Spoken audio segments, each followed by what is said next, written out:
Okay, I'm back.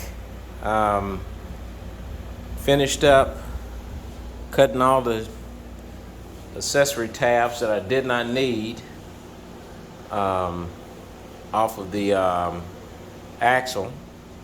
Got it cleaned up really well. Um, it's been a pretty good task just to try to clean all of it up. I did some rust prevention on the axle perch. If you notice, I've got it turned face up with the pumpkin looking towards the sky right now because the darndest thing happened.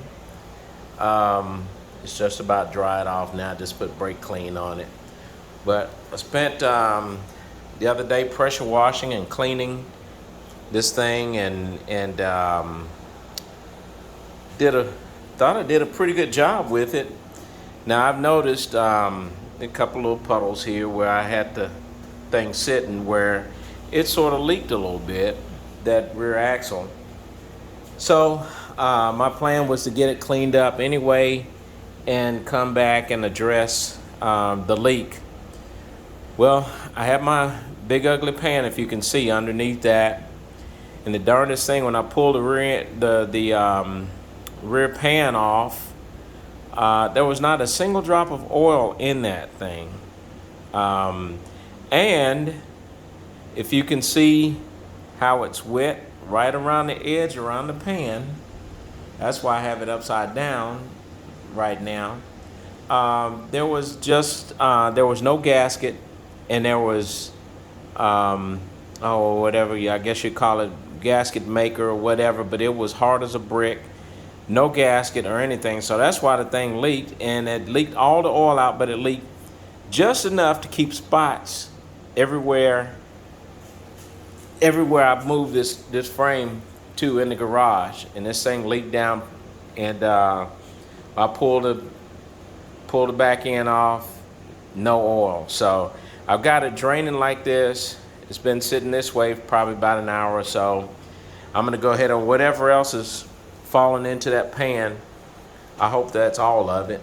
I'm gonna go ahead on and drain it, get it into my pan, and that pan is in decent condition, but I found on Parts Geek they've got a brand new pan with a magnet built into it, as well as a gasket for 25 bucks. So I ordered that, and it should be here in a few days, and I'll put that on.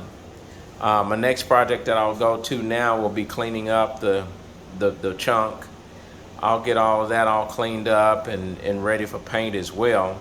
But I want to mainly spend and concentrate today on getting all my axle purchase, not the axle purchase, but the additional pieces that I had. This came off of a 1997 Mercury Mountaineer. I may have mentioned that in another video, but it's the same track width. I happened to order, this was years ago, I had the wrong wheels. They look really good, and I want the back spacing, so you will notice that I do have spacers on there to run those wheels, which would be those wheels there. I may end up changing that all out once I get farther into the project, but the goal right now is to use everything that I've spent, blank dollars. I won't say in case my wife ever watches this video, but I've spent a lot of money. So I want to use everything that I've already purchased, and then I'll come back and do some other things with it later on. But that was kind of the update on it right there. I've got a few other little parts that I'm going to set up a little paint section. I've got this is the shock tower brace, and this is the rear bracket that goes across here, but the gas tank goes in prior to that. Once the gas tank goes into this area here, this goes back in behind, which is the original bracket that goes on the truck, but I read some instructions somewhere years ago that had to be removed if I wanted to relocate the gas tank to the back.